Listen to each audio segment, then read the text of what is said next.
जय श्री राधे दोस्तों, जय श्री कृष्ण। स्वागत है हमारे सभी नेट अभ्यर्थियों का, स्वागत है सेट अभ्यर्थियों का, स्वागत है जेआरएफ विद्यार्थियों का। आइए मेरे भावी प्रोफेसर महोदय, आप सभी का अभिनंदन है, स्वागत है। हम सभी पढ़ रहे हैं हिंदी साहित्य इतिहास ग्रंथ, हम ये पढ़ रहे हैं। इससे पहले हमने थोड़ी सी चर्चा की कि गारसादी तासी ने ग्रंथ लिखा, इस्तवार द ला लिटरेचर इंडो हिंदुस्तानी, फ्रेंच भाषा में लिखा।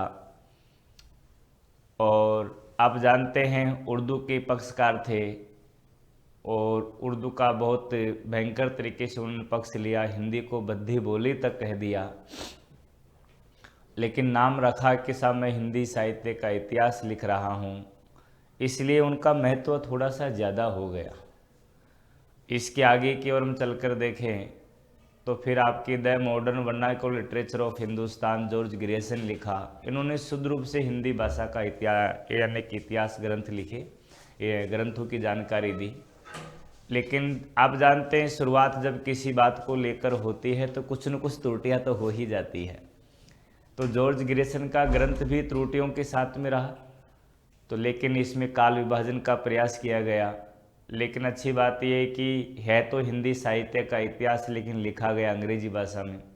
इससे पूर्व लिखा गया था शिव सिंह सरोज, शिव सिंह सेंगर का, हिंदी भाषा में लिखा गया। हिंदी भाषाई विद्वान के द्वारा लिखा गया, भारतीय विद्वान के द्वारा लिखा गया पहला ग्रंथ है। काफ़ी महत्व है, शुक्ल जी तो शुरुआत उसी से ही करते हैं।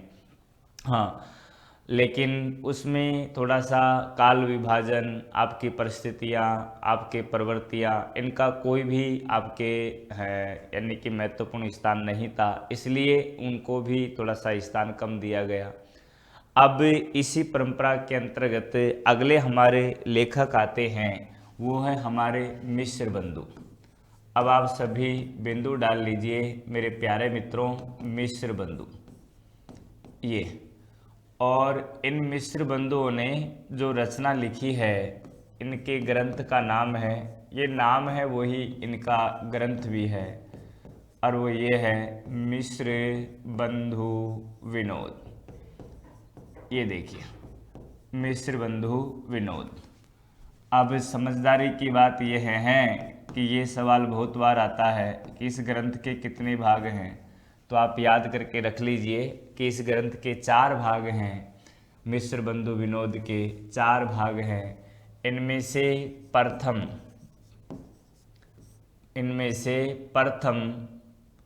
प्रथम द्वितीय और तृतीय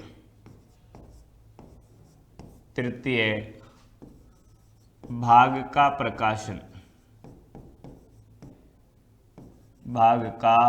प्रकाशन सन 1913 में हुआ, यानी कि इसका प्रथम प्रकाशन वर्ष 1913 है। ऐसे लिख लीजिए, प्रथम प्रकाशन वर्ष आपके क्या है 1913 है। और फिर आपके चतुर्थ भाग का प्रकाशन यानी कि दूसरे नंबर का चतुर्थ भाग का प्रकाशन ये वो 1934 में हुआ। ऐसे कह सकते हैं कि आपके द्वितीय प्रकाशन।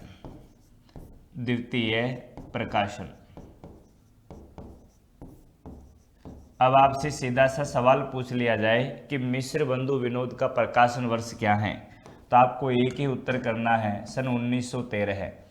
मतलब ये जो प्रकाशन, इसके 4 किताब है, इसके 4 आपके खंड हैं। इन चारों खंडों का प्रकाशन 2 भागों में हुआ है।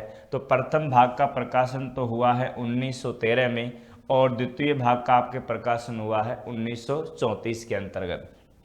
आइए इसी के आगे की ओर चलते हैं। इस ग्रंथ के अंतर्गत कवियों की संख्या कवियों की संख्या है लगभग 5000, जिनमें वास्तविक संख्या है 4591, 91 वास्तविक संख्या। अब सबसे महत्वपूर्ण बात यह है कि जॉर्ज ग्रेसर ने ग्रंथ लिख लिया, शिव सिंह सरोजनी आपने यानी कि शिव सिंह सेंगर ने लिख दिया, मिश्र बंधुओं ने भी लिख दिया, तो इनके पास में आपके यानी कि स्रोत कहाँ से आएंगे कि साहब इनके पास मसाला कहाँ से आया। तो आपको मैं एक चर्चा करता हूँ छोटी सी। हमारे यहाँ पर नागरी प्रचारणी सभा काशी की स्थापना हुई। ये देखिए कौन सी सभा की स्थापना, नागरी प्रचारणी काशी। मैं इधर लिख देता हूँ, चलो।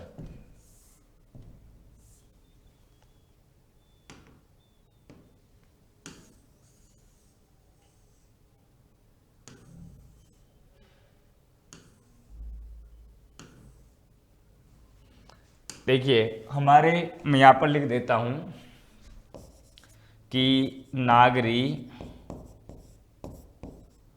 प्रचारिणी सभा काशी की स्थापना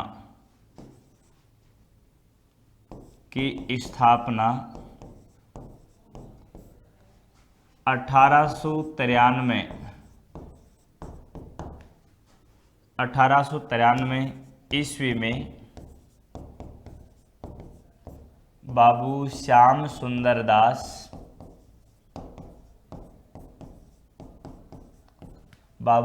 सुंदर दास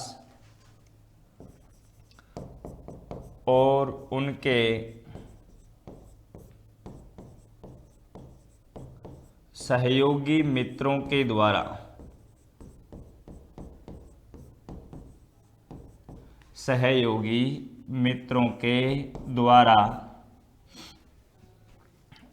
हुई।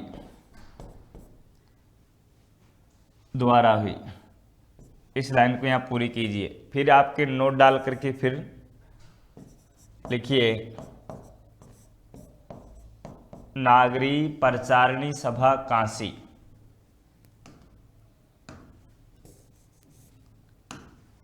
नागरी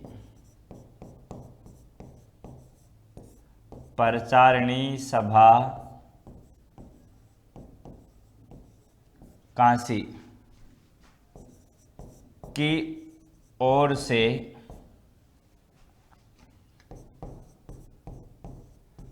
हिंदी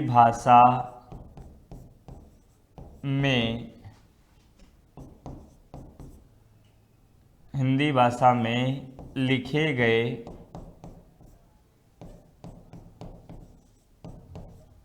ग्रंथों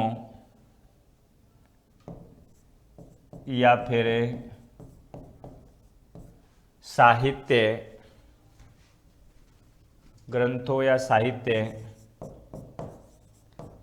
का खोज कार्य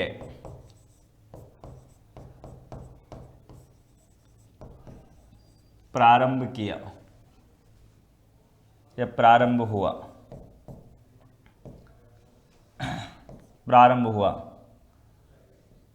सन 1900 से यह खोज कार्य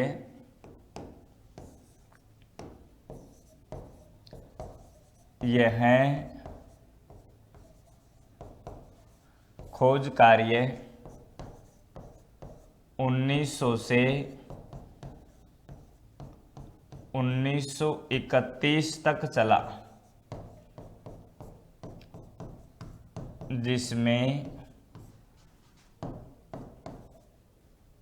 1900 से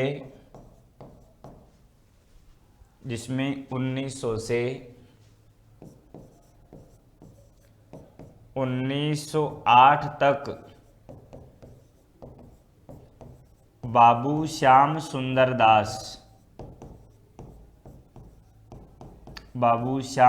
दास तथा 1908 से 1916 तक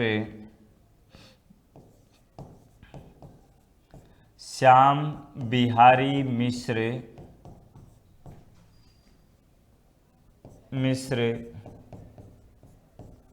और सुखदेव बिहारी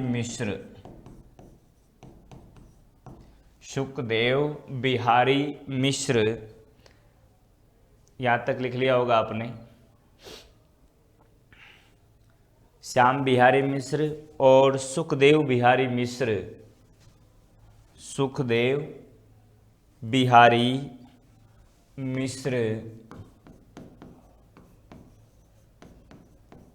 खोज कार्य के निरीक्षक रहे।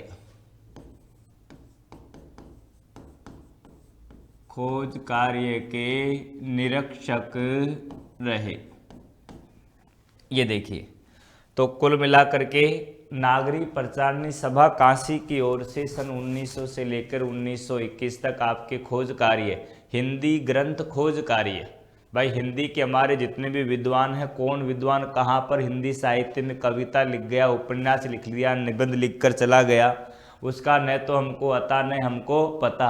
अब उसका पता कैसे लगे? तो नागरिक प्रचारणी सभा काशी की ओर से हिंदी ग्रंथ खोज कार्य प्रारंभ किया गया।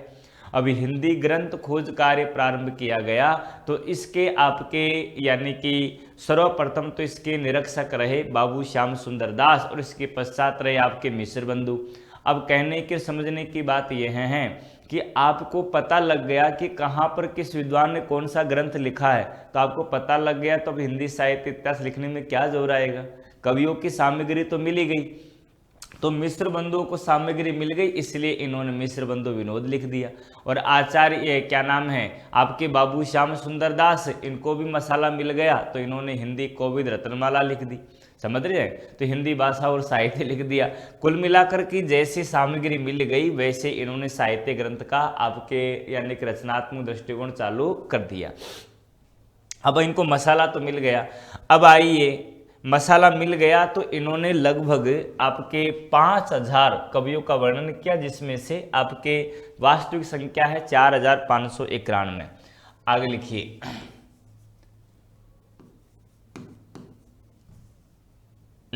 यह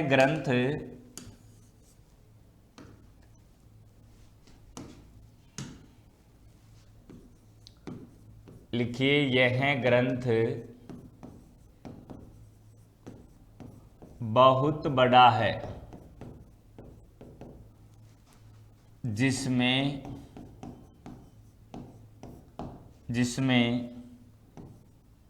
2250 पृष्ठों की संख्या है, जिसमें आपकी कितने पृष्ठ हैं? आपके 2250 पृष्ठ हैं, यानी बहुत बड़ा है। आगे लिखिए, आचार्य रामचंद्र शुक्ल ने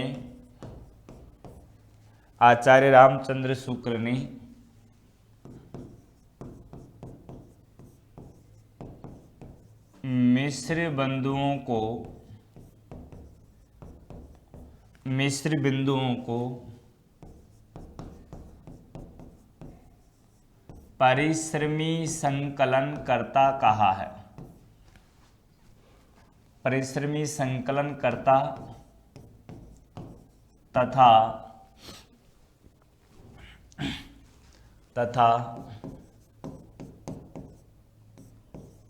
मिश्र बंधु विनोद को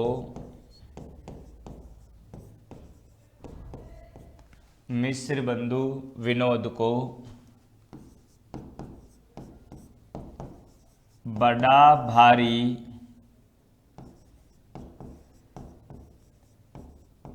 कविवृत्त संग्रह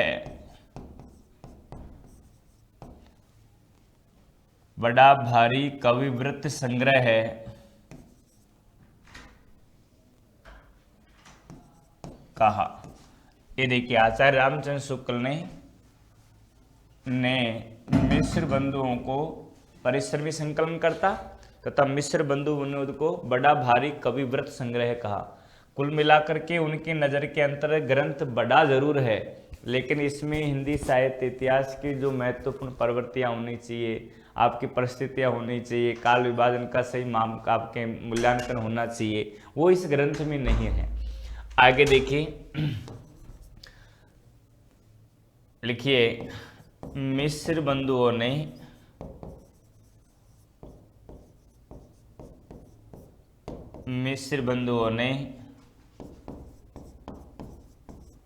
हिंदी काल विभाजन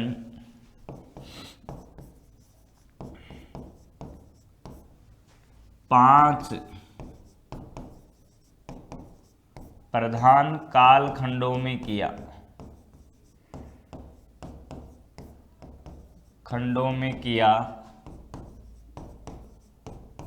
जो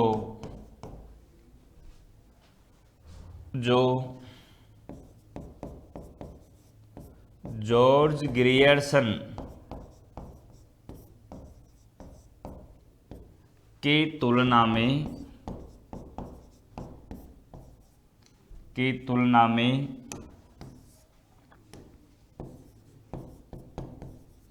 में अधिक प्रौढ़ हैं।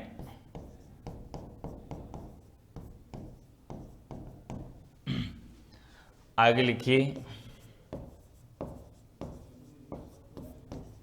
इनके काल विभाजन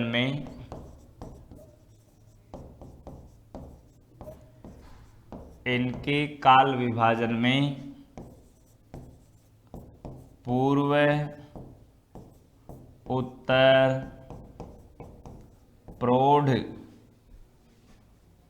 प्रौढ़ शब्दों का प्रयोग हुआ,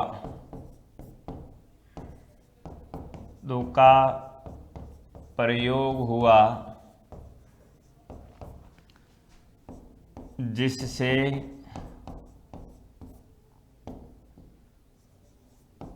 दुरूहता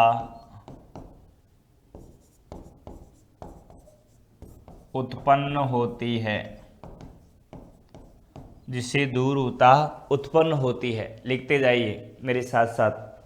इनके काल विभाजन में पूर्व, उत्तर और प्रौढ़ इनका प्रयोग किया गया, जिससे आपके साहित्य जगत में क्या है, यानी कि दुरूहता उत्पन्न होती है।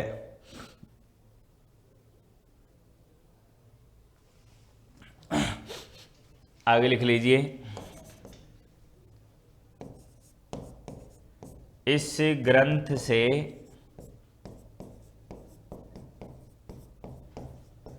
हिंदी साहित्य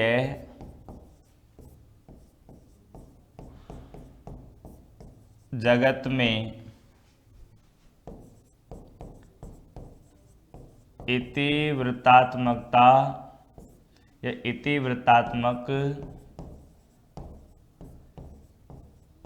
लेखन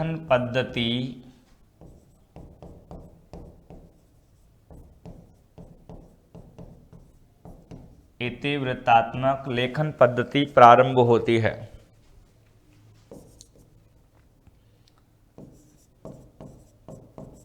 इन्होंने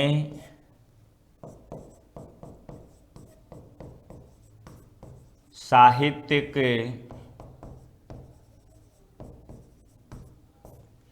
पृष्ठभूमि का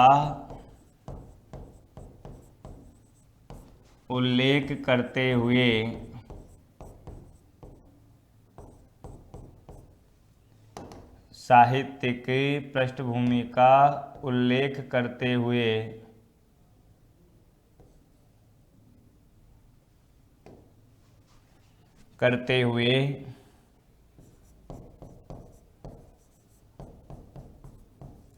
राजनीतिक, धार्मिक,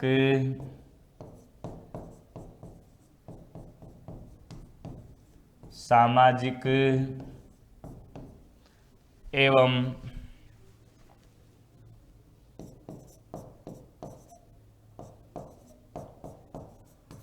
सांप्रदायिक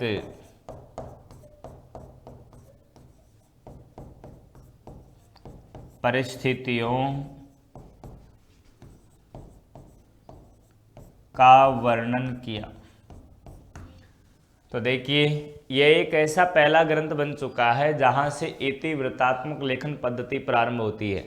इतिवृत्तात्मक लेखन पद्धति से हमारा मतलब किस बात से है कि बड़े से बड़े, यानी किसी बात को बड़े विस्तार के साथ में लिखना, समझा समझा के लिखना, विस्तार विस्तार से लिखना, बहुत यानी कि व्याख्या के साथ में लिखना। तो यहाँ से चालू हो गई और इस ग्रंथ के अंतर राजनीतिक, धार्मिक, सामाजिक परिस्थितियों का उल्लेख भी किया। लेकिन काल विभाजन में आपकी प्रौढ़ता नहीं आ पाई, वैज्ञानिक अध्ययन नहीं हुआ, विधेयवादी पद्धति की पालना नहीं हुई, और आपके कहें तो इसके अंतर्गत आपके वातावरण का, आपके तात्कालिक चित्तवृत्तियों का, सामाजिक पृष्ठभूमि का, इनका विशेष कोई ध्यान नहीं रखा गया। इसलिए आचार्य रामचंद्र शुक्ल ने इस ग्रंथ को केवल बड़ा भारी कविवृत्त संग्रह और आपके मिश्र बंधुओं को परिश्रमी संकलन करता कहा है। हाँ, अच्छा, इससे भी आगे की बात आती है क्या? मेरे ख्याल से आप मेरे साथ साथ लिख रहे होंगे, तो आइए आगे की ओर चल रहे हैं। तो इसी के साथ में आगे की बात महत्वपूर्ण यह है कि शुक्ल जी ने कथन कहा है। अब क्या कहा है जरा देखो तो,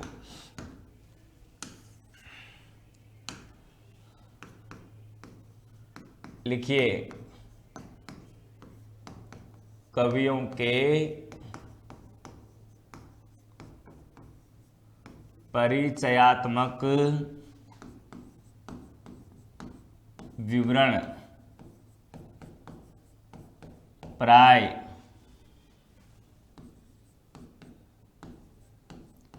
मैंने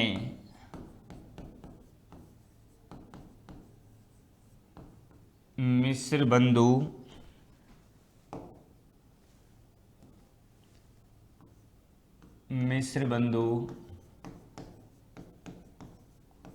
विनोद से लिए हैं। ये और ये कहना है आचार्य रामचंद्र शुक्ल का, आचार्य रामचंद्र शुक्ल का। अब शुक्ल जो इतिहास ग्रंथ लिखेंगे, अब उनको भी मसाला मिल गया। और क्या मिल गया उनको? मसाला ये मिल गया कि 4591 कवियों का परिचय तो उनको सीधा सीधा सा मिल गया।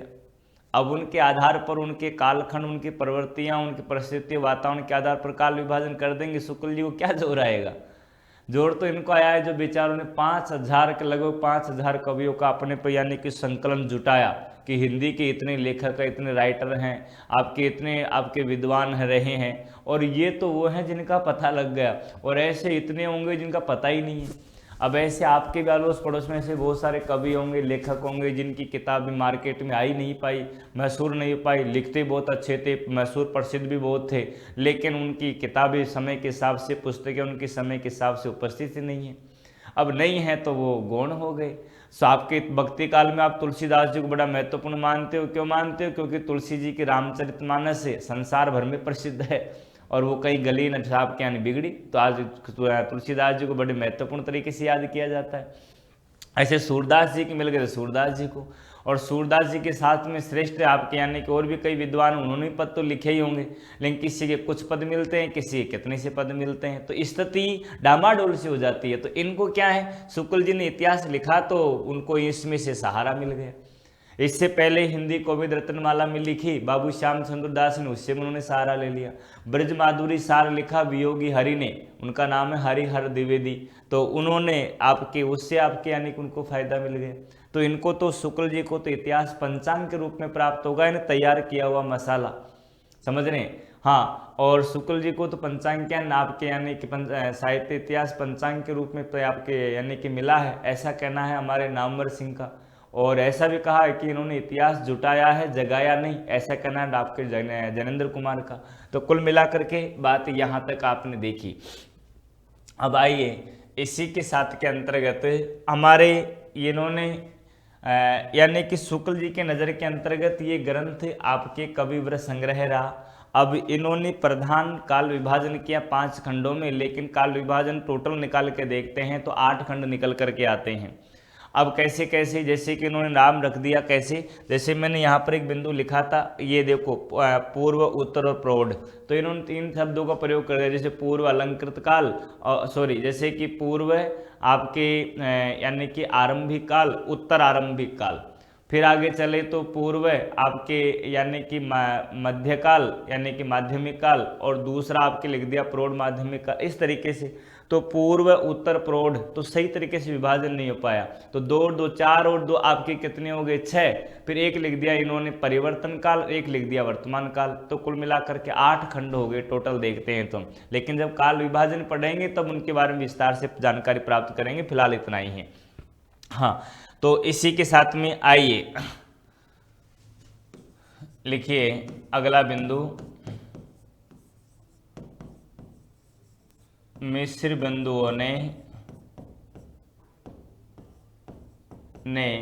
1910 में, इसे याद रखना बहुत बार आता परीक्षा में, 1910 में हिंदी नवरत्न नाम से लघु पुस्तिका लिखी।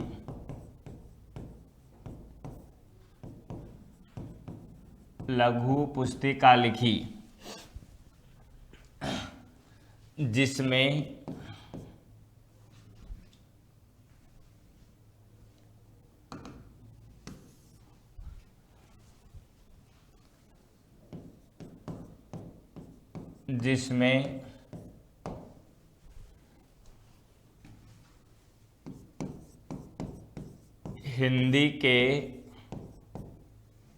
जिसमें हिंदी के 9 कवियों को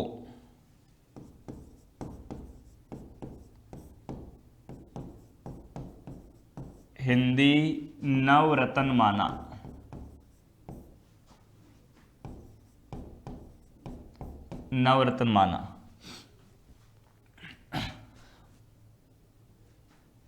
और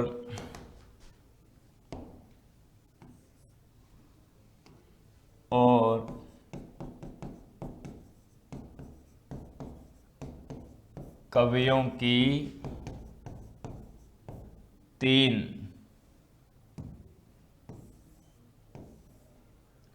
या फिर त्रय लिख लीजिए, कवियों की त्रयी बनाई।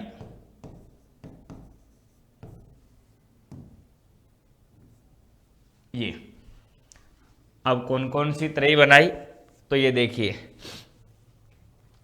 आपके यानी कि 1910 के अंतर्गत इन्होंने एक विवाद पैदा कर दिया ये लिख करके।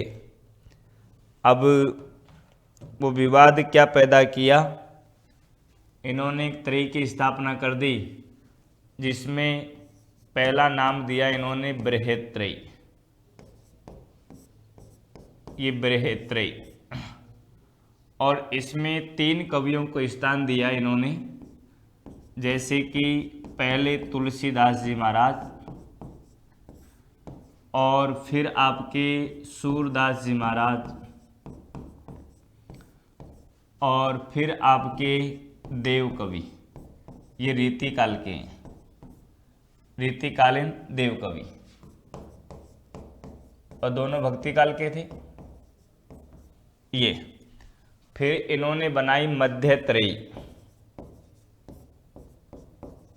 ये इस मध्य त्रयी के अंतर्गत इन्होंने बिहारी लाल, फिर आपके केशवदास जी महाराज, और फिर आपके बिहारी लाल केशव जी हो गए, फिर भूषण कवि। ये तीनों ही रीतिकाल के हैं ये। और फिर इन्होंने बनाई लघु त्रयी यानी लघु कवियों की। अब इन 3 के अंतर्गत इन्होंने यहाँ पर एक तो रखा मतीराम, ये रीतिकाल के हैं, और एक चंद्र बरदाई ये, और एक इन्होंने रखा भारतेंदु हरिश्चंद्र। ये इन्होंने ये आपके 3 तरह की स्थापना कर दी इन्होंने, तुलसीदास, सूरदास देव, बिहारीलाल, केशवदास और भूषण कवि, मतीराम और चंद्र बरदाई। अब ये जो आपने इन्होंने तरई बनाई, इस तरई को इन्होंने संशोधित किया आगे चल करके। अब संशोधन जो हुआ इसका, वो संशोधन अलग अलग तरीके से हुआ, यानी कि सर्वप्रथम आपके, यानी कि ये 1910 में तो ये दे दिया, लेकिन इसके 4 संस्करण हुए। हिंदी नवरत्न के 4 संस्करण आए, 4 संस्करण ये। अब इनमें से पहला संस्करण है आपके, संपादन तो 1910 में हो गया, तो प्रथम संस्करण इसका आया 1934 के अंतर्गत, और द्वितीय संस्करण आया इसका 1940 के अंतर्गत, तृतीय संस्करण आया इसमें 1943 में, और चतुर्थ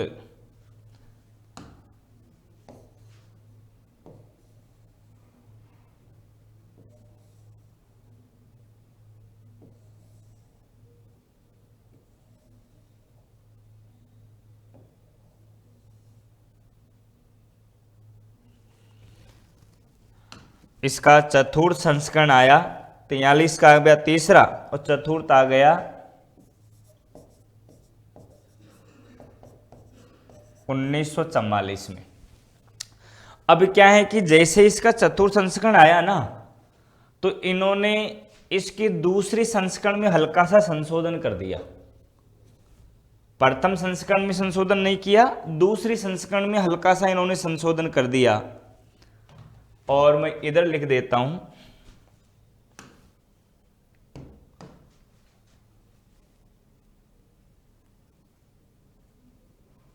यहां लिखता हूं, चलो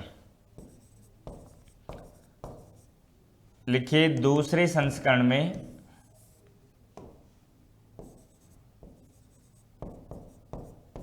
द्वितीय संस्करण में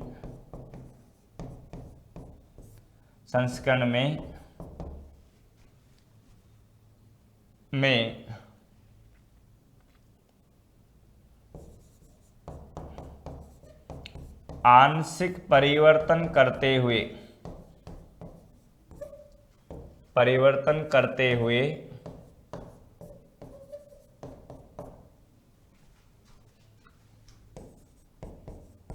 मतीराम को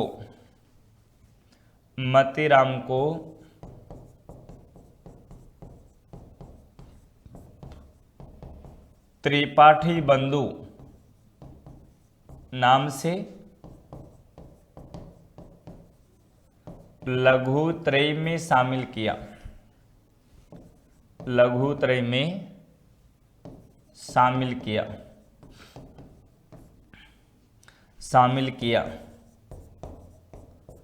और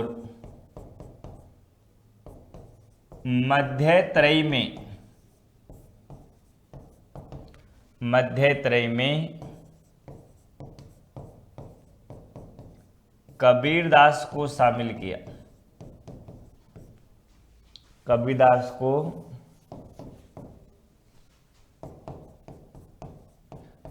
लिया गया।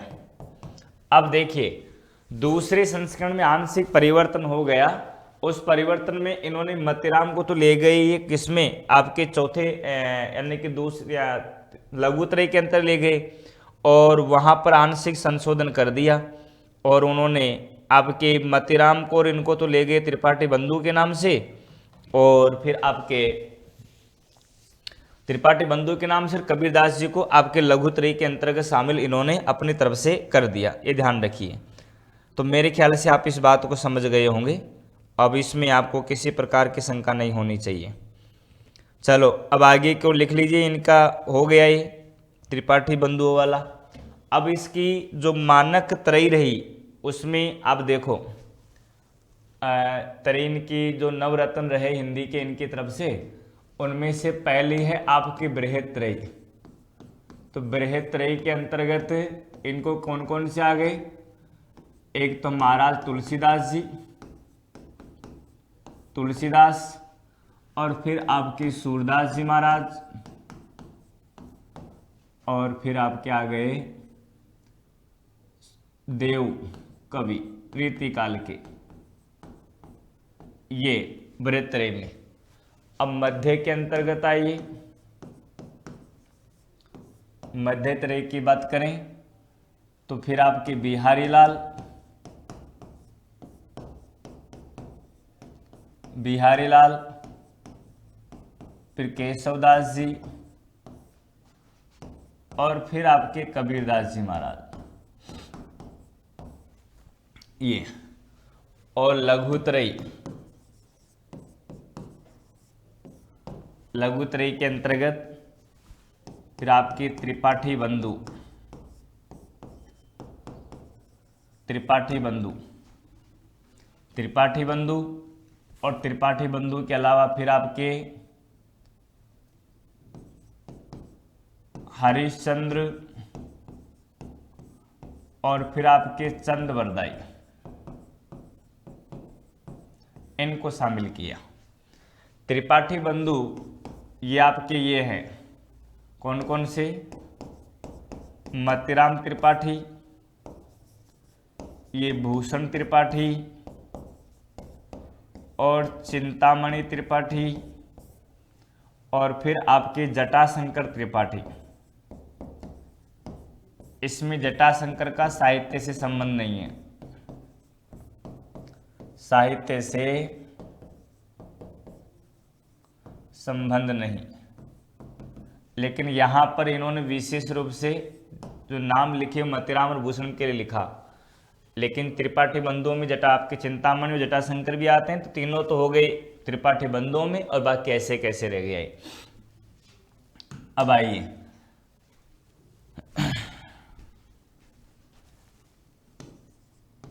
लिखिए इसी में, हिंदी नवरत्न के प्रकाशन के साथ, प्रकाशन के साथ साथ देव बड़े या बिहारी, देव बड़े या बिहारी विवाद उत्पन्न हो गया। देव बड़े या बिहारी विवाद उत्पन्न हो गया।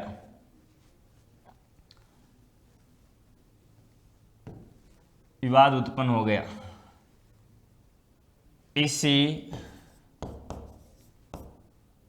इसी विवाद में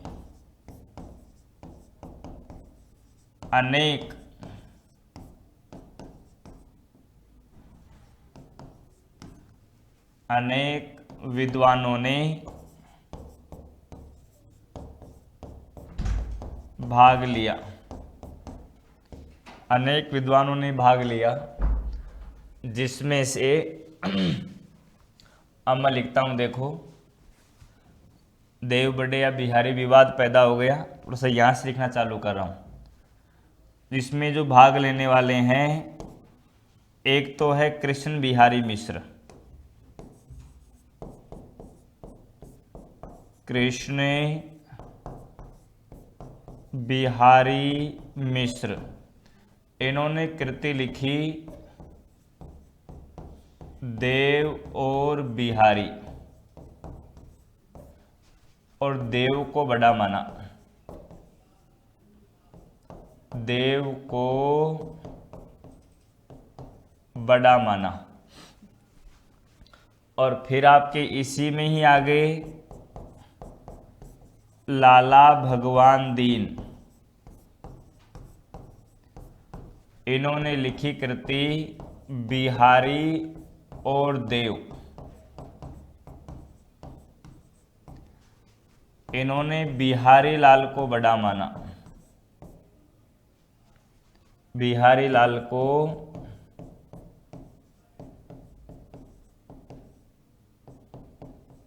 बड़ा माना ये। और इसी के आगे फिर आए ये पदम सिंह शर्मा। पदम सिंह शर्मा कमलेश ने कृति लिखी बिहारी की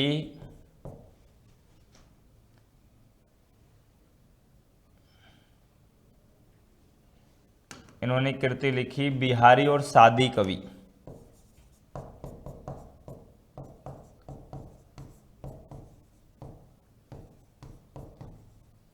की तुलना की। ये देखिए, अब इन्होंने बिहारी लाल की तुलना सादी कवि से की, तुलना की। और इसी के साथ में इधर लिख देता हूं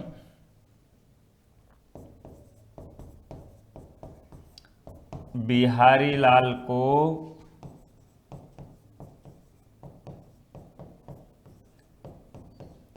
बड़ा बताया। बिहारी लाल को बड़ा बताया।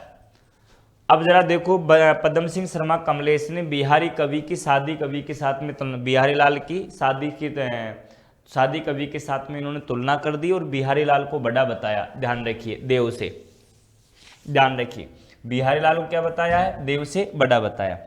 अब समस्या क्या हो गई कि इस विवाद में एक आलोचना का पैदा हो गई। कौन सी? तुलनात्मक। अब तुलनात्मक बड़े कौन छोटे कौन? तो तुलनात्मक आलोचना, तुलनात्मक आलोचना के जनक पदम सिंह शर्मा कमलेश,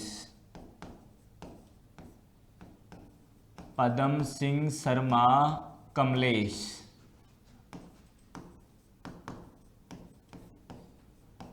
माने जाते हैं। ये देखिए, अब ये यहीं से एक तुलना चालू हो गई कि कौन बड़ा और कौन छोटा। विवाद पैदा तो मिश्र बंधुओं ने कर दिया, लेकिन इसके आधार पर फिर आलोचना चालू हो गई। और उस आलोचना के जनक कौन माने जाते हैं? पदम सिंह शर्मा कमलेश। इन्होंने बिहारी लाल की तुलना सादी कवि से की। आ गई बात समझ में? अब उनके साथ में तुलना की और इन्होंने बिहारी लाल को देव कवि से बड़ा बताया। बिहारी लाल को क्या? देव कवि से बड़ा बताया। अब देव कवि से बड़ा बताया आपने, तो इससे आलोचना चालू हो गई, तुलनात्मक आलोचना। ये ध्यान रखिए।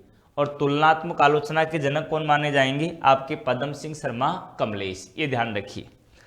चलो आगे क्यों लिखते हैं। अब ये तो बात नोट वाली तो पूरी हो गई। अब आइए अपने मिश्र बंधुओं की ओर। लिखिए,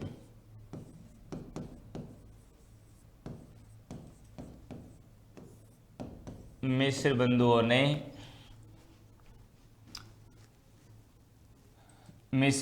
ने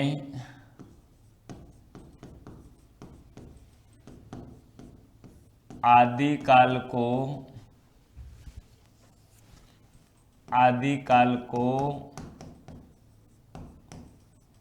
आरंभिक काल,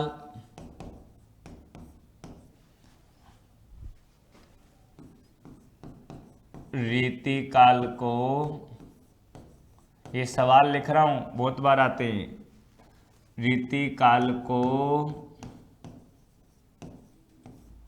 अलंकृत काल,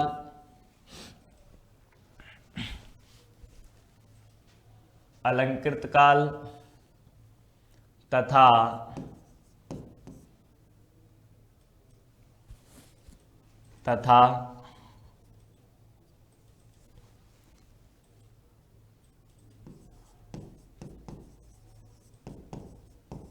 आधुनिक काल को, इसमें एक बात और लिख लेंगे, अलंकृत काल, कोमा भी लगा लीजिए,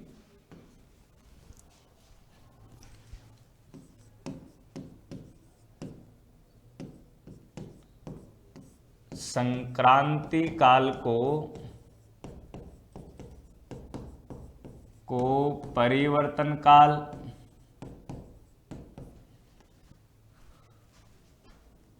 और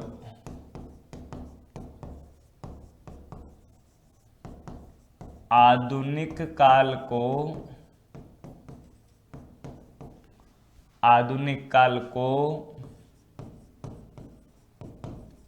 वर्तमान काल कहा। ये अब यहां से आपका सवाल तैयार हो गए, 3-4 सवाल तैयार हो गए हैं आपके, तीनों चारों सवाल आपको याद भी होने चाहिए पर ही। अब इन्होंने क्या क्या कहा है, किसको क्या कहा है, ये सब बातें आपको तैयार होनी चाहिए, याद भी होनी चाहिए।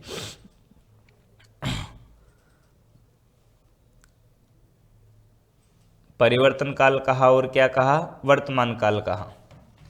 अच्छा, भक्ति काल को भी इन्होंने माध्यमिक काल नाम दिया है, लेकिन माध्यमिक काल तो शुक्ल ने भी कहा है। एक बात और लिख लीजिए यहीं पर साथ में, भक्ति काल को माध्यमिक काल कहा। ये इस तरीके से लिखिए।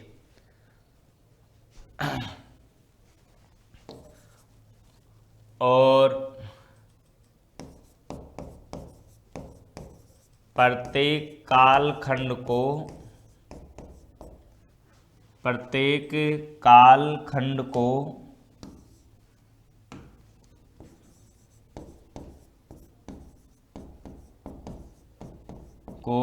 दो भागों में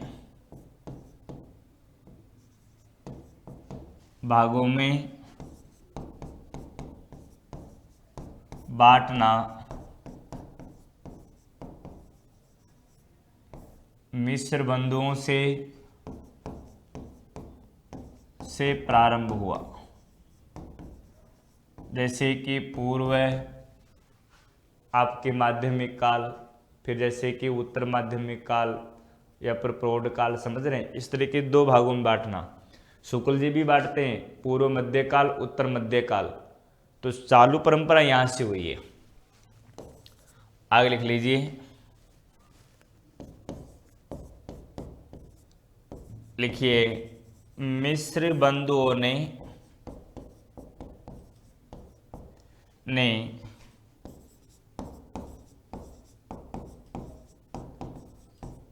चंद बरदाई को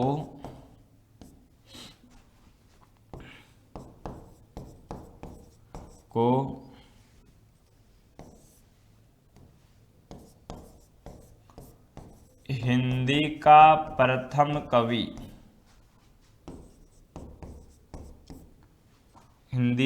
प्रथम कवि माना,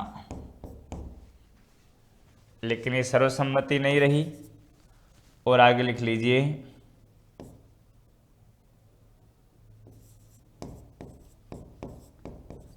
लिखिए, इन्होंने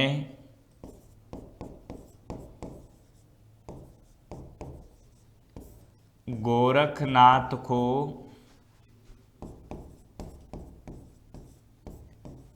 हिंदी का प्रथम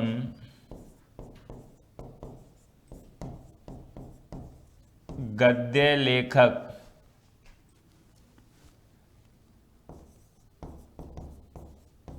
के रूप में स्वीकार किया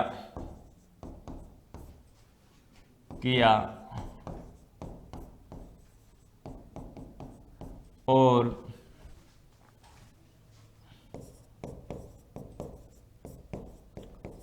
गद्य लेखक होने के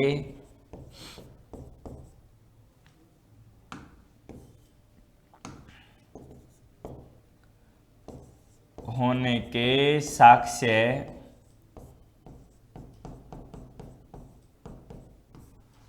प्रस्तुत किए जो अमान्य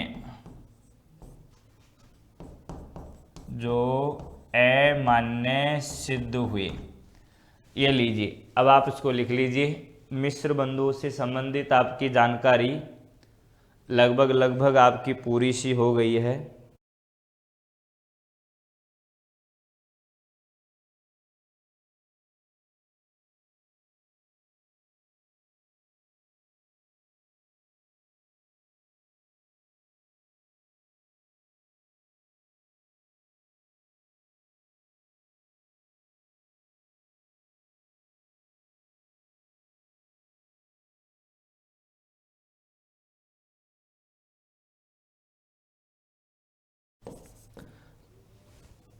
इन्होंने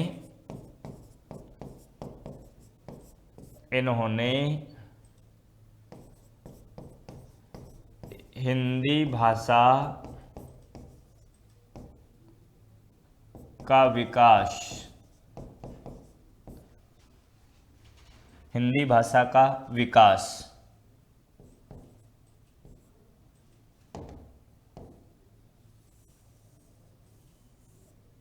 या फिर हिंदी भाषा विकास का विशेष ध्यान रखा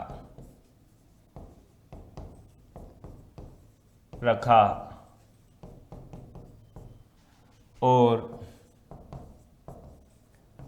चंद पूर्व हिंदी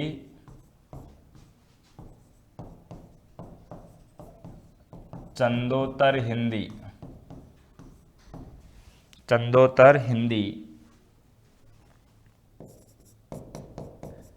जैसे शीर्षक बनाए।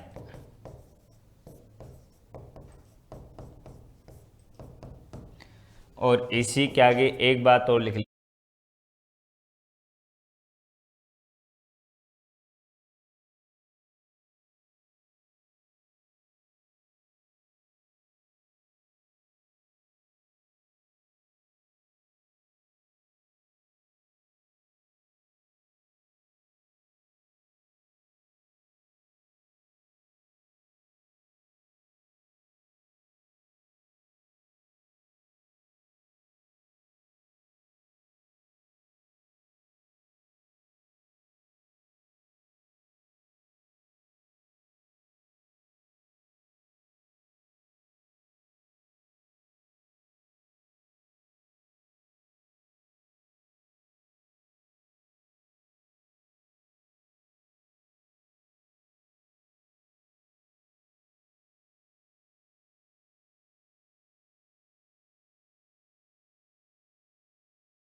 संबंधित जो कुछ भी बात थी वो सारी की सारी आपकी स्क्रीन पर आ गई है।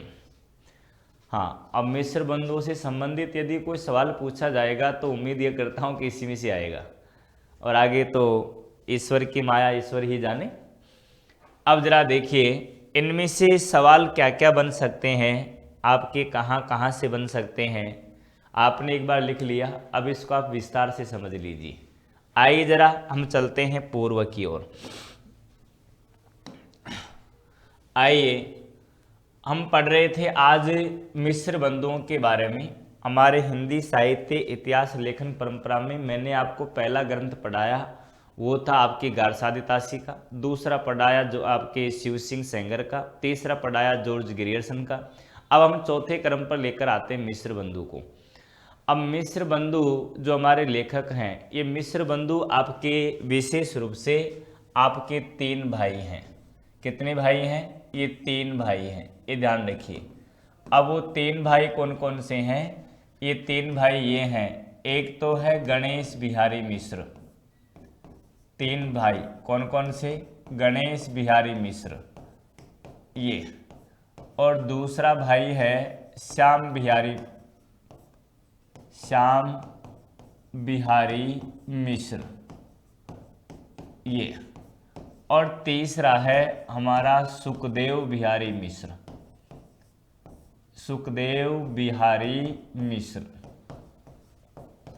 ये ध्यान रखिए। अब समझने की बात यह है मेरे मित्रों, पहला तो एक सरल सा सवाल यही से बन जाता है। क्या बन जाता है कि बताओ निम्न में से मिस्र बंधुओं में शामिल नहीं है। अब लिखा आएगा वहां पर विकल्प में गणेश बिहारी, श्याम बिहारी, सुखदेव बिहारी और एक थोड़े आगे लिखे थे कृष्ण बिहारी मिश्र। समझ रहे हैं, ऐसे सवाल वहां पर लिखे आ जाएंगे। कौन कौन से? गणेश बिहारी मिश्र, आपके श्याम बिहारी मिश्र, सुखदेव बिहारी मिश्र और चौथा कृष्ण बिहारी मिश्र। अब चारों नाम मिश्र मिश्र तो समान से ही हो गए, लेकिन कृष्ण बिहारी मिश्र आपके मिश्र बंधुओं में शामिल नहीं है। ये 3 भाई थे, तीनों भाई आपके लिख दिए। अब इधर आइए, हमारे मिश्र बंधु विनोद का दूसरा सवाल ये बनता है कि मिश्र बंधु विनोद के कितने भाग हैं। ये दूसरा सवाल ये बनता है। तो आप ध्यान से देखिए, मिश्र बंधु विनोद के 4 पाप के यानी कि भाग हैं। फिर अगला सवाल ये बनता है कि मिश्र बंधु विनोद का प्रकाशन कब हुआ। तो आपका उत्तर होगा एक ही 1913 है।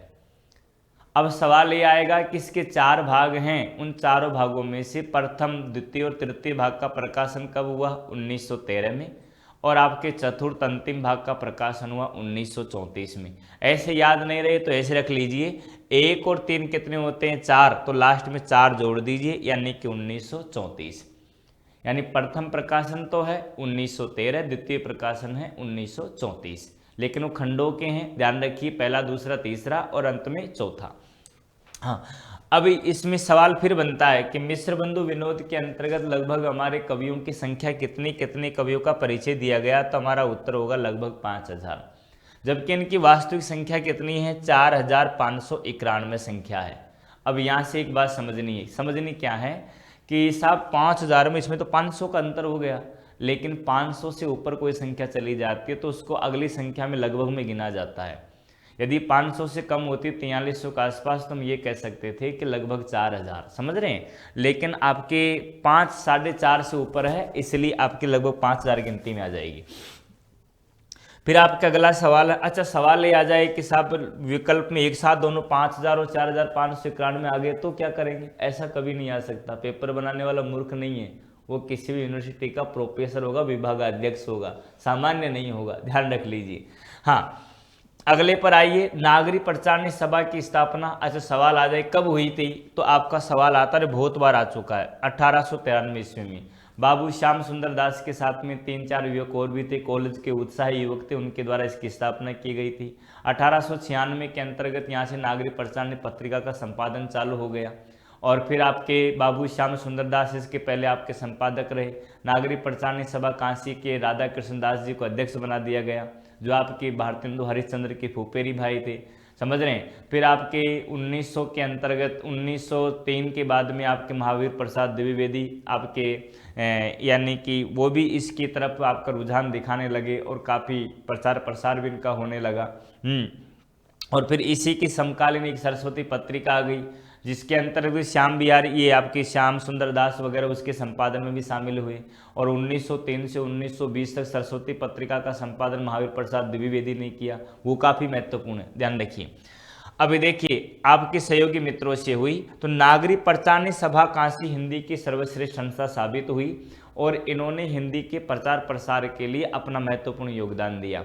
हिंदी के प्रचार प्रसार के लिए इन्होंने क्या है, अपना एक अभियान चलाया, एक खोज कार्य प्रारंभ किया, एक खोज कार्य प्रारंभ किया। और उस खोज कार्य में प्रारंभ क्या किया कि साहब हिंदी भाषा में, अब कोई कहे कि साहब हमको हिंदी साहित्य का इतिहास लिखना है, हिंदी साहित्य का इतिहास लिखना है, तो हिंदी साहित्य का इतिहास हमको लिखना है, तो हिंदी साहित्य का इतिहास लिखने के लिए कुछ स्रोत सामग्री होनी चाहिए। व्हाट्सएप में आपके कुछ स्रोत सामग्री होनी चाहिए।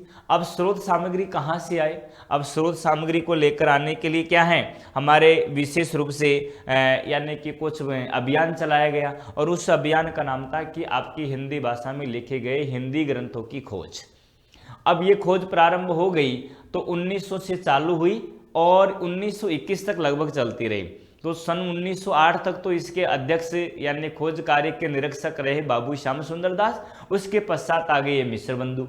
अब उनको भी मसाला मिल गया, इनको भी मसाला मिल गया, कवियों का परिचित मिल गया, तो इन्होंने हिंदी साहित्य का इतिहास लिख दिया, इसका नाम रख दिया मिश्र बंधु विनोद।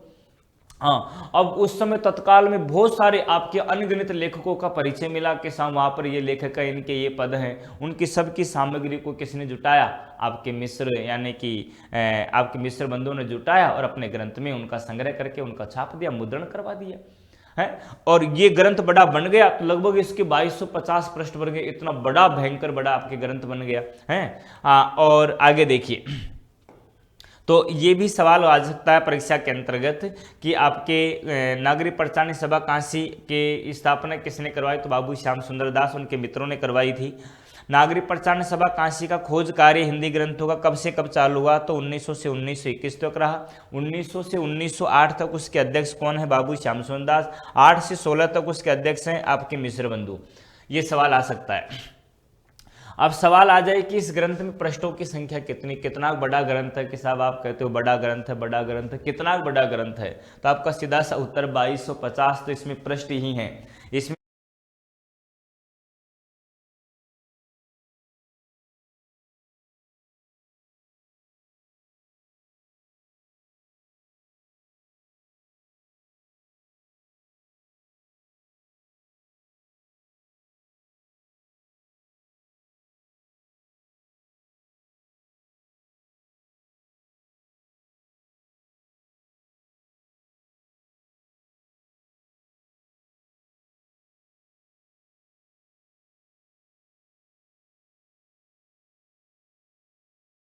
हुआ, वातावरण का ध्यान नहीं, प्रवृत्तियों का ध्यान नहीं, किसी का कोई ध्यान ही नहीं रखा गया इस ग्रंथ के अंतर्गत। जब इस ग्रंथ में किसी का ध्यान नहीं रखा गया तो उन्होंने एक शब्द निकाला, और ऐसे आप जानते हुए खुद की माई को डाकुण कौन बताए, समझ रहे हैं, और दूसरों में कमियां तो हजारों आदमी निकाल देंगे। तो मिस्र बंधुओं ने खुद ही कमी तो कैसे निकाली होगी, उनको तो पता नहीं, बेचारा तो संकलन करने में जुटे हुए हैं। लेकिन परवर्ती कवियों को, किसी को 5000 कवियों का संग्रह हम तैयार करके दे दे, तो शेष बाकी लोग हैं उनको तो कुछ तैयार करने की जरूरत नहीं, उसमें छांट लेंगे अच्छे अच्छे है। तो उन्होंने क्या कहा, शुक्ल जी ने मिस्र बंधुओं को परिश्रमी संकलन करता कहा। हाँ, और इनका जो ग्रंथ था उसे क्या कहा, बड़ा भारी कविव्रत संग्रह है। ये ध्यान रखिए, क्या कहा इन्होंने, बड़ा भारी कविव्रत संग्रह है, ये नाम दे दिया। ये ध्यान रखिए, किन्होंने नाम दिया, ये आपके मिस्र बंधुओं ने। ये ध्यान रखिए, किन्होंने नाम दिया, ये मिस्र बंधुओं का नाम दे दिया किसने, आचार्य रामचंद्र शुक्ल जी ने। ये ध्यान रखिए। अब शुक्ल जी ने ये नाम दे दिया, तो अब दे दिया क्योंकि इसमें साहित्य की कुछ दृष्टियों का विशेष रूप से आपके अनुसरण नहीं हुआ, तो इसलिए इन्होंने कह दिया। अब अगला है कि अगला ही इन्होंने काल विभाजन किया, तो इससे पहले काल विभाजन जॉर्ज ग्रेसन ने किया था। उस काल विभाजन में 12 खंड थे, लेकिन इन्होंने अपने इस काल विभाजन में 5 मुख्य रखे और गौण रूप से टोटल 8 कर लिए। तो 5 काल खंडों में संपूर्ण हिंदी साहित्य को समेटने का प्रयास किया, तो 12 से हम 5 पर आ गए हैं। तो काफी अच्छा काम किया इन्होंने एक तरीके से। हाँ, और इनकी कार्य काल विभाजन जॉर्ज ग्रेसन की तुलना में अधिक प्रौढ़ है, अच्छा माना जाएगा। और इनके काल विभाजन में एक ध्रुवता ये उत्पन्न हो गई कि इनके अपने काल विभाजन में इन्होंने इन शब्दों का प्रयोग किया, पूर्व, उत्तर और प्रौढ़। ये थोड़ा सा ध्रुवता होता, तो पूर्व या उत्तर ही होता, या फिर आपके प्रौढ़ या फिर अनप्रौढ़, ऐसा कुछ कर देता।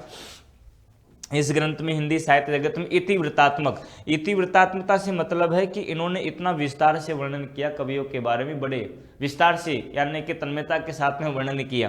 तो इतिवृत्तात्मक लेखन पद्धति यहीं से प्रारंभ होती है। आगे है साहित्यिक पृष्ठभूमि का उल्लेख करती है इन्होंने, राजनीतिक, धार्मिक, सामाजिक यानी कि सांस्कृतिक विचारधारा को रखा इन्होंने, लेकिन विशेष रूप से प्रवृत्तियों का इन्होंने कोई विशेष रूप से ध्यान नहीं दिया। और आचार्य शुक्ल ने इस ग्रंथ की प्रशंसा करते हुए कहा क्या, कि कवियों के परिचयात्मक वर्णन मैंने आपके प्राय यानी कि मिस्र बंधु विनोद से ही लिए हैं। तो कुल मिलाकर के मसाला मिल गया, शुक्ल जी को इतिहास लिख दिया। आज सर्वश्रेष्ठ व्यवस्थित कह लीजिए तो आपके कौन सा ग्रंथ माना जाएगा, तो शुक्ल जी का। हाँ, सम्यक रूप से व्यवस्थित ग्रंथ हम किसी को कहें तो मिस्र बंधु विनोद को कह सकते हैं। सम्यक रूप से हिंदी साहित्य का व्यवस्थित पहला ग्रंथ है तो ये हो जाएगा। और संपूर्ण आपके यानी कि व्यवस्थित और वैज्ञानिक ढंग से लिखा गया हिंदी साहित्य का पहला इतिहास ग्रंथ तो शुक्ल जी का आ जाएगा। तो देखिए, अभी इन्होंने एक खुरापात भी करती मिस्र बंधुओं ने, सन 1910 में इन्होंने किताब लिखी थी हिंदी नवरत्न करके। हिंदी नवरत्न किताब लिखी, हिंदी में हिंदी के 9 कवियों को हिंदी का नवरत्न घोषित कर दिया, अपनी तरफ से घोषित कर दिया। अब घोषित कर दिया तो मतलब 9 कवि तो मुख्य हो गए, बाकी सब गौण हो गए। अब गौण हो गए तो मतलब सहज सी बात है कि कोई तो बड़ा और कोई छोटा तो रहेगा ही, हो गया, छोटे बड़े में भेद हो गया। तो यहीं से साहित्य जगत में आपके क्या है, आपके यानी कि अंतर वाला मामला चालू हो गया, दोहरा बर्ताव चालू हो गया। और इन्होंने किताब लिखी, उसमें हिंदी के 9 कवियों को इन्होंने हिंदी का नवरत्न माना और उनकी त्रय बना दी। पहली बना ही बृहत्त्रयी, दूसरी मध्यत्रयी, तीसरी लघुत्रयी। श्रेष्ठ कवियों में इन्होंने रखा तुलसीदास, सूरदास और देव को, और मध्य में रखा बिहारीलाल, केशव और भूषण को, और लघुत्रय में मतिराम, चंद्रबरदाई और हरिश्चंद्र को रखा। हरिश्चंद्र कवि की इन्होंने आलोचना की है, इन्होंने हरिश्चंद्र की आलोचना के तौर पर शामिल किया है, ध्यान रखिए, आलोचना भी की इनकी। अब यहां से यहां पर देव को पहले रखा, ये देव ये और ये बिहारी को बाद में। तो तीसरे चौथे क्रम की बात आए तो इन्होंने देव को बड़ा मान लिया। अब देव को बड़ा मान लिया तो यहीं से विवाद पैदा हो गया कि देव बड़े या बिहारी, विवाद के जन्मदाता कौन है, तो यही है कौन, मिश्र बंधु। और ये सवाल कम से कम 20 बार पूछा जा चुका है, समझ लीजिए। तो देव बड़े या बिहारी विवाद के जन्मदाता कौन है, हमारे यानी कि मिश्र बंधु हैं। इन्होंने बिहारी लाल से बड़ा किसको माना, देव को माना, ध्यान रखिए, बिहारी लाल को इन्होंने गौण माना। लेकिन जब इन्होंने विवाद पैदा ही कर दिया तो कई बिहारी लाल जी के तो आपके यानी कि फैन रहे होंगे, पढ़ेंगे तो आपके बिहारी लाल जी के फैनों के अंतर्गत आपके विशेष रूप से बहुत सारे लोग आए। उससे पहले मैं आपको एक बात और बता देता हूं, फिर ये जो आपकी था 1910 में आया, इसके आपके 4 संस्करण हुए। पहला संस्करण 34, 40, 43 और 44। इसमें एक बार डेट में थोड़ा सा देख लीजिएगा, हाँ लेकिन ठीक है, मेरे ख्याल से यही है। 4 संस्करण आपके स्थापित हुए, 34, 40, 43 और 44। तो इनमें से जो दूसरा संस्करण आया उसमें इनमें से इसमें आंशिक परिवर्तन कर दिया। यहां से भूषण को और यहां से मतिराम को उठाकर भूषण को यहां लेकर के आ गए, मतलब इनको तो त्रिपाठी बंधु नाम रख दिया। क्या नाम रख दिया, त्रिपाठी बंधु। और इस जगह केशवदास भूषण की जगह इन्होंने कबीरदास को शामिल कर दिया। अब कबीर यहां आ गए, बिहारी, केशव और कबीर, और यहां पर त्रिपाठी बंधु, चंद्रबरदाई और हरिश्चंद्र। इस तरीके से आपका संशोधित संस्करण आया। अब यहां से सवाल आता है कि बताइए आपके प्रथम संस्करण के अंतर्गत आपके निम्न में से हिंदी नवरत्न में शामिल आपके कवि नहीं है, मिश्र बंधु के हिंदी नवरत्न में शामिल कवि नहीं है, तो ये सब है। और प्रथम संस्करण में आपके कबीरदास नहीं है, द्वितीय संस्करण में है, ये ध्यान रख लीजिएगा। हाँ, तो इन्होंने क्या है, मतिराम को त्रिपाठी बंधु नाम से लघुत्रय में शामिल कर दिया और मध्यत्रय में कबीरदास जी को शामिल कर लिया, ये ध्यान रखिए। इनमें से अभी तक तो कोई सवाल नहीं आया है कि प्रथम का संस्करण कब हुआ, 34, 40, 43, लेकिन ये सवाल बहुत बार आ चुका है कि हिंदी नवरत्न का प्रकाशन कब हुआ, तो 1910 में हुआ, ये सवाल बहुत बार आ चुका है। अगले पर आइए। हाँ, और फिर उन्होंने आंशिक परिवर्तन कर दिया तो त्रिपाठी बंधु कौन कौन है, मतिराम, भूषण, चिंतामणि और जटाशंकर, ये है। इसका साहित्य के साथ कोई संबंध नहीं है। अब इन्होंने आपके कबीर को शामिल कर लिया और इसको लेकर आ गए। इन्होंने हरिश्चंद्र नामक का आपके यानी कि लेखक की आलोचना की है, ध्यान रखिएगा। हिंदी नवरत्न के प्रकाशन के साथ में एक विवाद पैदा हो गया कि देव बड़े या बिहारी। इस विवाद के जन्मदाता कौन है, मिश्र बंधु ही हैं, ये ध्यान रखिए। और इसमें अनेक आपके विद्वानों ने भाग लिया। उसमें से कृष्ण बिहारी मिश्र ने एक लेख लिखा जिसका नाम था देव और बिहारी। उसमें देव कवि को इन्होंने बड़ा माना। किसको, देव कवि को बड़ा माना। लाला भगवान दीन ने बिहारी और देव नाम की आपकी कृति लिखी और बिहारी लाल को बड़ा माना। फिर पदम सिंह शर्मा, कमलेश आ गए, इन्होंने बिहारी कवि की तुलना सादी कवि से कर दी और आपके यानी कि बिहारी कवि की तुलना क्या है, सादी कवि से कर दी और आपकी बिहारी लाल जी को बड़ा माना और बिहारी लाल जी को बड़ा माना। और यहीं से आपके हिंदी साहित्य जगत में तुलनात्मक आलोचना प्रारंभ हो जाती है। कौन सी आलोचना, तुलनात्मक आलोचना। तो सवाल आता है कि तुलनात्मक आलोचना के जनक कौन है, तो आपके उत्तर हो जाएगा पदम सिंह शर्मा, कमलेश। मिश्र बंधुओं ने आपके देखो यहां सवाल आता है कि मिश्र बंधुओं ने आदिकाल को क्या नाम दिया है, तो आपका सीधा सा उत्तर हो जाएगा आरंभिक काल। इन्होंने रीतिकाल को क्या नाम दिया है, तो इन्होंने अलंकृत काल कहा है। फिर सवाल आएगा कि संक्रांति काल, संक्रांति काल क्या है, जब हिंदी आपके यानी कि मूल रूप आपके उस समय जब हिंदी का एक ऐसा समय आ गया था जिसमें आपकी हिंदी उर्दू के अंदर लड़ाई चल रही थी कि उर्दू को आपके शामिल करें या आपकी हिंदी को भाषा बनाएं, किसको क्या बनाएं। तो उस संक्रांति काल में हिंदी में कुछ रचनाएं शामिल की गई, कुछ नहीं की गई, कुछ रचना हो रही थी, नहीं हो रही थी। उस काल को इन्होंने नाम दिया परिवर्तन काल, अर्थात हिंदी आपके पद्य से गद्य की ओर आ रही थी। पद्य से गद्य की ओर आ रही थी, ये ध्यान रखिए। और आधुनिक काल को इन्होंने वर्तमान काल कहा, भक्ति काल को माध्यमिक काल नाम दिया, और कालखंड को दो भागों में बांटने का प्रारंभ जो रवैया 23 साल होता, आकर चल के शुक्ल जी भी इसको बांटेंगे, लेकिन चालू तो यहीं से हुआ है, ध्यान रखिए, इससे पहले तो आया ही नहीं। हाँ, और इन्होंने चंद को हिंदी का पहला कवि स्वीकार किया है, चंद को, ध्यान रखिए। इसी के आगे गोरखनाथ को इन्होंने हिंदी का पहला गद्य लेखक स्वीकार किया। बहुत बार सवाल आता है कि मिश्र बंधुओं के अनुसार हिंदी का प्रथम गद्य लेखक कौन है, तो आपका उत्तर आता है गोरखनाथ, ध्यान रखिए। लेकिन ये भी आप मान लीजिए कि हिंदी का प्रथम गद्य लेखक कौन है, गोरखनाथ है, लेकिन ये सवाल आपके यूँ समझ के चलिएगा कि आपके बहुत बार पूछा जा चुका है, लेकिन गद्य लेखक के तौर पर गोरखनाथ को हम स्वीकार नहीं करते, और ये इनके इन्होंने जो प्रमाण दिया आगे चलकर अमान्य हो गए। हिंदी भाषा का विकास का इन्होंने विशेष रूप से ध्यान रखा, इन्होंने चंद पूर्व हिंदी, चंद के बाद में हिंदी, इस तरीके से शीर्षक बना बना करके टिप्पणियां की है। इन्होंने आदिकाल को आरंभिक काल नाम दिया, और उसका प्रारंभ विक्रम संवत 700 से माना। हाँ, यानी कि 643 ईस्वी से ये हिंदी के उद्भव और विकास को मानते हैं। आ गई बात समझ में? तो मेरे प्यारे मित्रों, मिश्र बंधुओं से संबंधित जो सामान्य जानकारी थी वो आपकी पूरी हो गई। अब मिलेंगे अगली कक्षा में, जब तक आप सभी स्वस्थ रहिए, मस्त रहिए, पढ़ते रहिए। धन्यवाद।